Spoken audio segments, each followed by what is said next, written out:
xibaar yu wér te wóor ca tàng ba abonnez-vous pour ngeen di mën di jot suñuy vidéo. daleen ak jàmm seen chaîne bi di Buzz 221 HD kii di Ayib Daffé bokk ci leaderu parti bii di Pastef nekk actuel député biir assemblée nationale yëkkati ne ay kàddu daal di koy jëmale ci jàppante bi nga xam ne moom moo jaaroon ci diggante député bii di Guy Marius Sagna ak ministre bii di Mamadou Guirassy te mu bàyyee ko woon ci ay coowalu question écrite si li ni mel kii di Ayib Daffé ne Guy Marius Sagna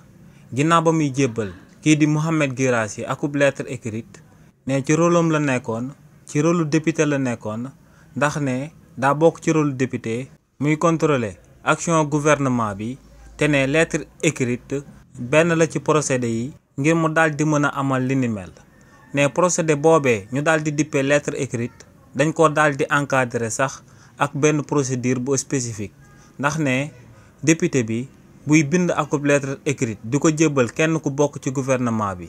ne day jël lettre écrite boobee daal di koy jébbal président de l'Assemblée nationale bu ko defee président de l'Assemblée nationale daal di koy jébbal ministre chargé des relations avec les institutions kookee moom moo koy jël daal di koy jébbal ministre bi nga xam ne moom la ko député bi daal di bind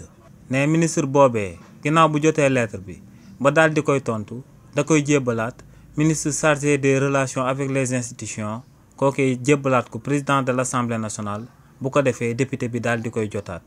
nee nag pratique bi ni mel la kii di Guy Marius Sagna di daan amal ginnaaw ba mu daan poser ay questions jëmale ko ci kii di Mamadou Guirassy di ministre de l'enseignement national mais lenn rek la ciy daal di déplorer te moom mooy jàppante bi nga xam ne mujj naa am ci diggante ñaar ñooñee te mu mujjoo woon a teere ci réseaux sociaux yi.